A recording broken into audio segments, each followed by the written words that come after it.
पालघर तालुक्यातील कांद्रेबुरे जिल्हा परिषद शाळेतील विद्यार्थ्यांनी थेट जिल्हा शिक्षण अधिकाऱ्यांची शाळा घेत हजेरी घेतली। शिक्षक नसल्याने संतप्त झालेल्या विद्यार्थ्यांसह पालकांनी थेट शिक्षण विभागाच्या दालनात धडक दिली। इयत्ता 1 ते 7वी पर्यंत 42 विद्यार्थ्यांची पटसंख्या असलेल्या या शाळेत केवळ एकच कंत्राटी शिक्षक असून तेही नियमित उपस्थित राहत नसल्याचा गंभीर आरोप पालकांनी केला।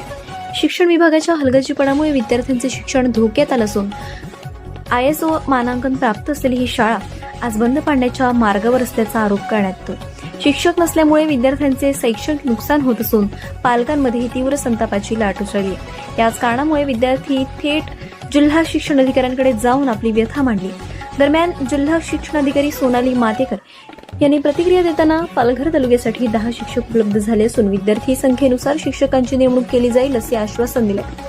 आश्वासन नको, शिक्षक तात्काळ द्या अशी ठाम भूमिका पालक आणि ग्रामस्थांनी केली।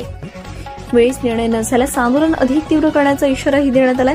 विद्यार्थ्यांचे भवितव्य धोक्यात टाकणाऱ्या या गंभीर प्रकाराकडे प्रशासन कधी लक्ष देणार हा प्रश्न आता सर्वसामान्य जनतेकडून उपस्थित केलाय।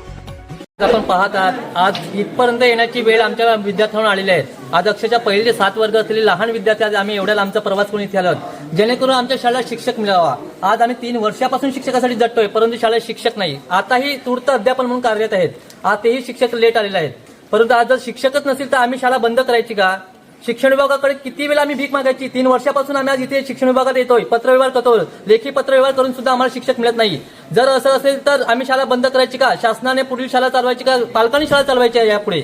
हा प्रश्न उद्भवलेला आहे। आज गरीब मराठी शाळा बंद पडतात, याला कारण सर्वस्वी जबाबदारी मी शिक्षण विभागालाच करणार आहे।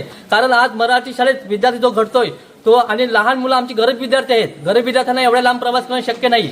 जर आपण यापुढे जर आमच्या शाळेला आज आपल्याकडून आम्हाला एक आश्वासन देण्यात आलेलं आहे की शिक्षक मिळेल, जर 5 दिवसाच्या शिक्षक हजर झाला नाही तर पुन्हा शाळा बंद करणार। आणि आता शेवटची ही आमची मागणी आहे आपल्या शासनास। त्यांची मागणी अशी आहे की त्यांच्याकडे 42 पटसंख्या आहे आणि एकच शिक्षक त्यांच्याकडे कार्यरत आहे। त्यांना दुसरा शिक्षक तिथे ताबडतोब हवा आहे।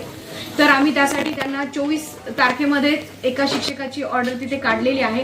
तो आता 1 ते 2 दिवसामध्ये जॉईन होण्याची अपेक्षा आहे। जर समजा तिथे तो बुधवारपर्यंत जर जॉईन नाही झाला तर गुरुवारी त्यांना दुसरा शिक्षक देण्याची आम्ही व्यवस्था नक्की करू।